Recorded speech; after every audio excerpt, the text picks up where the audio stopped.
মুভির শুরুতে আমরা দেখি একটি মেয়ে সমুদ্রের স্রোতে ভেসে একটি দ্বীপের কিনারায় এসে পৌঁছেছে। তার নাম জেনি। তার সঙ্গে তার বন্ধু জ্যাকও এখানে ভেসে এসেছে। জেনি তার কাছে গিয়ে দেখে সে গুরুতরভাবে আহত এবং কিছুক্ষণের মধ্যেই মারা যায়। এই দৃশ্য দেখে জেনি খুবই ভেঙে পড়ে।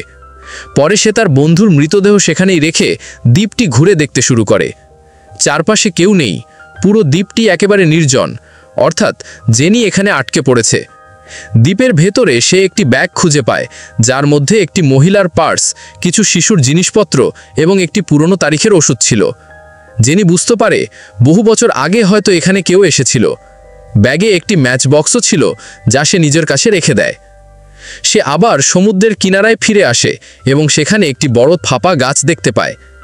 জেনির মাথায় আসে রাতে নিরাপদে থাকার জন্য সে এই গাছের ভিতরে ঘুমাতে পারে। সে সেখানে তার প্রথম রাত কাটায়। পরদিন সকালে সে দেখে সমুদ্রের ঢেউয়ে অনেক মাছ ভেসে এসেছে। একটি ছোট শার্কও ছিল, যার অর্ধেক শরীর খাওয়া ছিল। সে কিছু মাছ সংগ্রহ করে খাবার হিসেবে রাখে। এরপর তার চোখে পড়ে 3টি কবর। সে তার বন্ধুর জন্য একটি কবর খুঁড়ে দেয়, কারণ মৃতদেহ পচে যেতে শুরু করেছিল।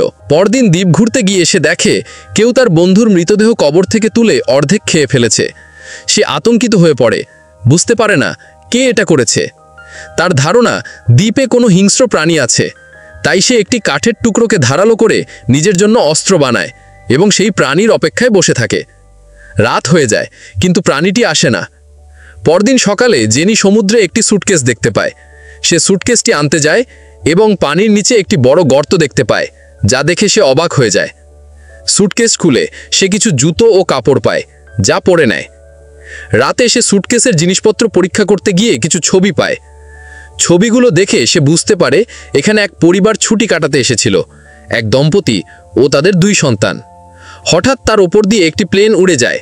সে ফ্লেয়ার গান ছোড়ে, কিন্তু ততক্ষণে প্লেন চলে গেছে।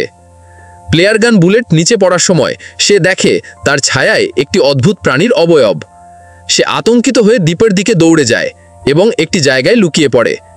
সেই প্রাণী তাকে খুঁজতে আসে, কিন্তু খুঁজে পায় না। রাত এভাবেই কেটে যায়। পরদিন সকালে জেনি আবার ছবিগুলো দেখে এবং একটি ছবিতে 2টি জ্বলন্ত চোখ দেখতে পায়। সে বুঝতে পারে এই প্রাণী সেই পরিবারকে হত্যা করেছে। সে আরও ভয় পায় এবং যে কোনোভাবে দ্বীপ থেকে বেরিয়ে যেতে চায়। সে সুটকেস খুলে তাতে লাইফ জ্যাকেট রাখে এবং সেটিতে বসে দ্বীপ ছাড়ার চেষ্টা করে, কিন্তু সুটকেস উল্টে যায়, পরিকল্পনা ব্যর্থ হয়। সে আবার দ্বীপে ফিরে আসে। এবার সে সেই ফাঁপা গাছটিকে নিরাপদ আশ্রয় হিসেবে ব্যবহার করে। রাতে সেই প্রাণী আবার আসে এবং বুঝতে পারে জেনি গাছের ভিতরে লুকিয়ে আছে। সে গাছটি ভাঙার চেষ্টা করে, কিন্তু পারে না, ক্লান্ত হয়ে ফিরে যায়। পরদিন সকালে জেনি গাছ থেকে বেরিয়ে দেখে গাছটি অনেক ক্ষতিগ্রস্ত হয়েছে। সে নতুন পরিকল্পনা করে, সমুদ্র থেকে বড় মাছ ধরে একটি গাছে ঝুলিয়ে রাখে। তার ধারণা রাতে প্রাণীটি এসে মাছ খেয়ে ফিরে যাবে আর তার প্রাণ বেঁচে যাবে। পরদিন সকালে জেনি দেখে তার পরিকল্পনা সফল হয়েছে। সেই প্রাণী এসে মাছগুলো খেয়ে গেছে, ফলে জেনির প্রাণ বেঁচে গেছে। হঠাৎ তার চোখে পড়ে সমুদ্রের কিনারায় একটি মৃতদেহ ভেসে এসেছে। সে কাছে গিয়ে দেখে মৃতদেহটি অনেকটাই পচে গেছে। তখন তার মাথায় একটি বুদ্ধি আসে। সে সেই মৃতদেহটিকে গাছের ডালে ঝুলিয়ে দেয়, যাতে প্রাণীটি সেটাই খেয়ে ফিরে যায়। এখন তার জন্য দ্বীপে টিকে থাকা আরও কঠিন হয়ে পড়েছে। সে রাতে লুকিয়ে থাকার জন্য একটি গর্ত খুঁড়ে সেখানে আশ্রয় নেয়। রাত হলে সেই প্রাণী আবার আসে এবং এবার জেনি প্রথমবারের মতো তাকে স্পষ্টভাবে দেখে। সে দেখতে ভয়ঙ্কর। সে মৃতদেহটি খেয়ে ফেলে। হঠাৎ জেনি কিছু শব্দ শুনতে পায় এবং দেখে সেই প্রাণীর পা তার আশ্রয়ের কাছাকাছি। সে খুব ভয় পায়, কিন্তু নিজেকে সামলে রাখে। পরদিন সকালে জেনি বুঝতে পারে তাকে আরও নিরাপদ আশ্রয় দরকার। সে একটি গাছের উপর দোলনা বানায় এবং সেখানে বসে থাকে। রাতে সে প্রাণী আবার আসে এবং জেনির উপস্থিতি টের পায়।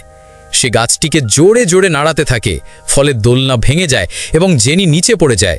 প্রাণীটি তাকে তাড়া করে আর জেনি প্রাণ বাঁচাতে পালাতে থাকে। সে দেখে সেই প্রাণী জলপথে আরও দ্রুত চলতে পারে। সে মুহূর্তেই জেনির সামনে এসে দাঁড়ায়। জেনি তার কাঠের অস্ত্র দিয়ে প্রাণীটির পেটে আঘাত করে। প্রাণীটি তাকে তুলে নিয়ে জলে ছুঁড়ে ফেলে। জেনি কোনোভাবে নিজেকে সামলে নিয়ে আবার দ্বীপে ফিরে আসে এবং একটি গাছে লুকিয়ে পড়ে। পরদিন সকালে জেনি দেখে তার পা গুরুতরভাবে আহত হয়েছে। সে নিজেকে পরিষ্কার করতে সমুদ্রে যায়। তখন দূরে একটি র্যাফট দেখতে পায়, যেখানে তার দুই বন্ধু লুক্স ও মিয়া কোনোভাবে বেঁচে থেকে এখানে পৌঁছেছে। তাদের দেখে জেনি খুব খুশি হয়। সে তাদের মাছ খেতে দেয় এবং সেই প্রাণী সম্পর্কে সতর্ক করে। জেনি বলে, আমি গত 7 দিন ধরে এখানে আটকে আছি, আমাদের এখান থেকে দ্রুত বেরোতে হবে। কিন্তু লুক্স ও মিয়া তার কথা বিশ্বাস করে না। তারা বলে, আমরা গত 5 দিন ধরে সমুদ্রে ঘুরছিলাম, এখনই দ্বীপে এসেছি, আমরা এখানেই থাকতে চাই। জেনি তাদের সেই ছবি দেখায় যেখানে প্রাণীটি স্পষ্ট দেখা যায়। তবুও তারা যেতে চায় না। জেনি বুঝতে পারে তারা তার কথা শুনবে না, তাই সে গোপনে তাদের র্যাফট নিয়ে পালানোর পরিকল্পনা করে। কিন্তু তারা তাকে ধরে ফেলে। মিয়া তাকে আক্রমণ করে, ফলে সে অজ্ঞান হয়ে যায়। জেগে উঠে জেনি দেখে সে বাঁধা অবস্থায় আছে এবং রাত হয়ে গেছে। সে লুক্সকে অনুরোধ করে তাকে মুক্ত করতে, কিন্তু তারা কিছুই শোনে না। পরে মিয়া দ্বীপে হাঁটতে যায় আর লুক্স জেনির পাশে থাকে। তখন সেই প্রাণী জলের মধ্যে থেকে বেরিয়ে এসে মিয়াকে আক্রমণ করে এবং তাকে জলে টেনে নিয়ে যায়। লুক্স সব দেখে ভয় পেয়ে যায় এবং একটি গাছে উঠে পড়ে। সকালে সে গাছ থেকে নামতে চায় না। জেনি তাকে বোঝায় প্রাণীটি শুধু রাতে আসে, দিনে নয়। এটা শুনে লুক্স নিচে নামে এবং এবার সে জেনির সঙ্গে দ্বীপ ছাড়ার সিদ্ধান্ত নেয়। তারা কিছু মাছ, নারকেল এবং প্রয়োজনীয় জিনিসপত্র নিয়ে র্যাফটে ওঠে। জেনি দেখে র্যাফটে রক্তের বাগ আছে। সে বুঝতে পারে গত 5 দিনে হয়তো তারা কাউকে খেয়ে বেঁচেছিল। তারা র্যাফটে যাত্রা শুরু করে, কিন্তু হঠাৎ লুক্স দেখে সেই প্রাণী আবার এসেছে। তারা র্যাফট ঢেকে রাখে, কিন্তু প্রাণীটি নিচ থেকে ঢুকে আক্রমণ করে। লুক্স ফ্লেয়ার গান দিয়ে আঘাত করে, কিন্তু প্রাণীটি জেনিকে ধরে নিয়ে যায়। জেনি তার ছুরি দিয়ে প্রাণীটিকে আঘাত করে। তখন লুক্সও জেনিকে বাঁচাতে জলে নামে। প্রাণীটি জেনিকে ছেড়ে লুক্সকে ধরে তার গর্তে চলে যায়। জেনি কোনোভাবে দ্বীপে ফিরে আসে এবং লুক্সের মৃত্যুতে শোকাহত হয়। সে সিদ্ধান্ত নেয় এবার সে সেই প্রাণীর সঙ্গে শেষ লড়াই করবে। সে কাঠ দিয়ে কিছু অস্ত্র বানায়, কিন্তু সেগুলো যথেষ্ট ধারালো নয়। তাই সে কবর খুঁড়ে কঙ্কাল থেকে ধারালো অস্ত্র বানায়। সে শুকনো ঝোপ জড়ো করে একটি ফাঁদ তৈরি করে। রাতে প্রাণীটি আসে আর জেলি আগুন লাগিয়ে দেয়। প্রাণীটি আগুনে আটকে পড়ে। জেনি ধারালো অস্ত্র দিয়ে তাকে আঘাত করে। প্রাণীটি জেনিকে ধরে ফেলে, কিন্তু সে পালিয়ে যায়। শেষ মুহূর্তে প্রাণীটি সামনে এসে পড়ে, কিন্তু এবার সে গুরুতর আহত। জেনি তাকে বারবার আঘাত করে এবং শেষে তার গলা কেটে দেয়। এরপর দেখা যায় আগুনে পুরো দ্বীপ জ্বলতে শুরু করেছে। এত বড় আগুন দেখে নিশ্চয়ই কেউ আগুন নেভাতে আসবে। জেনির পরিকল্পনা সফল হয়েছে, সে এখান থেকে বেঁচে বেরিয়ে যাবে। এইভাবেই সিনেমাটি শেষ হয়। আর হ্যাঁ, ভিডিওটি ভালো লাগলে লাইক অ্যান্ড সাবস্ক্রাইব করে দিয়েন।